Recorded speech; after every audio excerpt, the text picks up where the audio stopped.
What's up, everyone? Marc Lobliner, TigerFitness.com. One of the most asked questions online, do you know this is, how do I lose fat and get abs? Well, I figure if everybody's asking it, we might as well answer it here because people will look for it and find it. And I think I have the answer. Now, you ever notice you go to the gym and the fat people, they're always on the treadmill and doing just endless crunches, right? And I'm not saying that is a final direct correlation. It's just what I've noticed. And the people who look really good are lifting weights. Cardio has a place.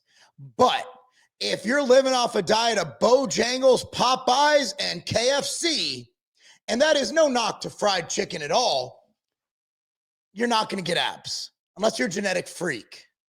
Unless you're like one of those NFL players like Chad Ochocinco back in the day who lived on McDonald's and still looked amazing. He also, well, he played football. There was a lot of activity. He was burning a lot of calories. He was probably still in a deficit. That's how much those guys work. But you're not Chad Ochocinco. So how do you do it? Well, step one is you got to be in a caloric deficit. You have to lose weight. How do you do that? Well, we could talk about percentages first, right? Get mostly protein, 1 gram per pound of body weight. Get adequate fat, 0.3 to 0.5 grams per pound of body weight. And fill in the rest of your caloric needs with carbohydrate. Now, how much of a deficit should you have? Well, you calculate your maintenance calories.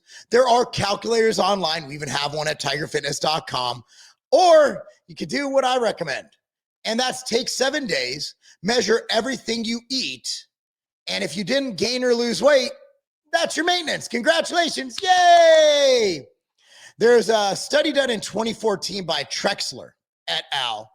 And it found that 10 to 20% below maintenance leads to more sustainable fat loss, preserves muscle mass, and minimizes metabolic adaptation. That was a big debate we had in 2010. They said it was metabolic damage. It's actually not damage, it's adaptation. To avoid not living anymore, your body will conserve calories. That's called metabolic adaptation. So that's why people who take their calories really low and do it really fast, there's nothing to adjust. So they essentially can't lose weight anymore. That's because their metabolism adapted. It is a survival mechanism. Step 2 is to lift weights, heavy and often. So cardio burns calories, we know that, but weight training is non-negotiable. Well, even for longevity, Dr. Ben Bickman, he's even said if he had to choose between one or the other, it's going to be weight training. So look at weight training like it boosts metabolic rate and protects muscle tissue while dieting. Actually, a study by Schoenfeld in 2016, Schoenfeld. And we know this. So when you're dieting, the weight you lose will be fat, not muscle. So essentially a 3 to 5 times a week routine focused on compound lifts if you can, especially if you're a beginner, squat, deadlift, press, row. Plus, throw in that isolation work, arms, shoulders, core, all that good stuff. That's the best way to go. Here's another thing. Muscle is also metabolically active. So the more muscle mass you retain, the easier it is to keep the fat off. You don't want to just look like a bag of skin and bones. You want to look good. I don't just want to look lean in clothes. I want to look good naked. And weight training makes you look good naked. Use cardio strategically. So you don't need to spend hours on the treadmill. I want you starting out with 2 hours. Start with 2 to 3 sessions, 20, 30 minutes a week. Do low impact, especially if you're weight training. You don't have to do sprints. Just go on a couple walks, steady state, low intensity, steady state, LISS, like incline walking. Hell, take your dogs for a walk around the block. High intensity interval training. You could add that once, twice a week. It does have many benefits, insulin sensitivity, visceral adipose tissue, but really, honestly, you get by with that extra caloric burn. And if you're weight training 3 to 5, especially on the higher end, 4 to 5 days a week, you get by with low intensity. What I like to recommend is 30 minutes of cardio daily, but it doesn't have to be boring, mindless cardio. You don't have to go on the treadmill. Go for a walk around the block. As Stan Efforty recommends, you can do 10-minute walks after a couple meals a day. All you need to do Aim for about 30 minutes of walking a day. And for those of you who have like warehouse jobs, or maybe you live in the city, you walk to work, not a problem, right? The fourth step is to supplement intelligently. Now, I'm a supplement guy, but I look at what are the basics of what you want. I know you guys don't have $1,000 a week budgets for supplements. So I narrowed it down to 4 supplements, and they're not even fat burners. Look, man, I love fat burners. Ambrosia, Amber, MTS Nutrition Drop Factor, and those help you lose fat. But I'm looking at, well, you have to stay healthy. A healthier body will do more things. If you're not sick, you'll be able to train more. So I look at how do we stay away from getting sick? Okay, that's number 1. Number 2 is how do we retain muscle? And also, how do you perform your best? These are by no means a final list, but I narrowed it down to 4. Number 1 is creatine. I like Creapure. It's the German stuff. MTS Nutrition, Creapure, Creatine, Ambrosia Atlas. That also has acetic acid in it. You know what? I would aim to take 5 to 20 grams a day. For the muscle benefits, 5 grams a day is probably enough. But if you're looking for the cognitive benefits, upwards of 20, even 25, 30 grams can help you from a cognitive standpoint, meaning your brain will work better. But for the application of this video, yes, aim for around 5 grams a day. But I will say, since I raised mine to 20, I've noticed some great results with cognition. Number 2 would be a good multivitamin pack. I only know of one that I recommend. That's MTS Nutrition Immortal. Full disclosure, I own this brand. Okay, full disclosure. So when dieting, your immune system and energy levels take a hit. Also, you're eating less. You might not be getting as much vitamins and minerals. This actually, look at it as an insurance policy, comes out to a little over $1 a day. It has multivitamin mineral blend, organ support. I mean, it is the bee's knees. It even has greens in it. So this is something I would take as an insurance policy. I like fish oil. So third would be fish oil. MTS Nutrition has one as well. Inflammation is Satan. Now, there are other things you could take for that, like Ambrosia Golden, which is a turmeric supplement from Heidelberg. It is amazing. But fish oil also has other benefits. It has enough testing on it where it can actually make the heart healthy claim per the FDA, which is awesome. Helps improve insulin sensitivity, may support fat metabolism. That was a study done in 2009 that validated that. Supports heart and joint health. Again, take it year round. I recommend 3 grams a day. That is 5 MTS Nutrition Fish Oil soft gels. The fourth one, there will be an MTS Nutrition version coming soon, and that is goBHB. This is a game changer. So to really start, there's tremendous claims for weight loss. It is a medically approved food for both kidney health and for migraines. It's used by Tour de France racers because of its ability to give you energy. It's used in energy drinks in lieu of caffeine because it provides you real energy. Caffeine is stimulant energy. BHB is cellular energy. So it's actually giving you real energy, not just stimulation. Helps regulate appetite, supports cognitive function. When combined with creatine, dude, this actually gives you ATP. Creatine helps with ATP. BHB is actual ATP. If I choose one or the other, I'd choose BHB, but I don't want to do that. So if there's 2 supplements I take, it's creatine and BHB. That's it. I mean, it's a game changer. Preserves muscle, supports performance. Another thing it does, it'll help you sleep better. So they had a study out of Japan, 1.5 to 1.9 grams. They also had a higher dose study, improved all markers of quality sleep.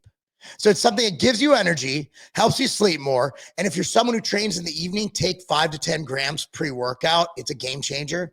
For me, I usually take 10 grams as soon as I wake up and go train. I train first thing in the morning. So I'll take 10 grams of BHB. And I mean, my training's been amazing. I travel, I don't get tired anymore. I don't get jet lag. So bottom line, there's an MTS Nutrition version coming in next like 4 weeks.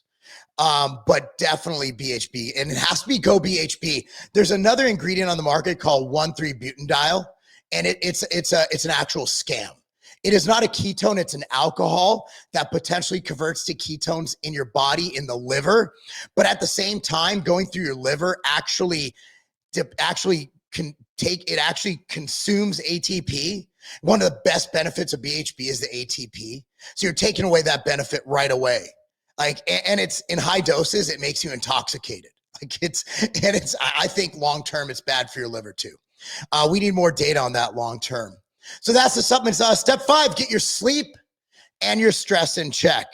So even the American Heart Association knows this now.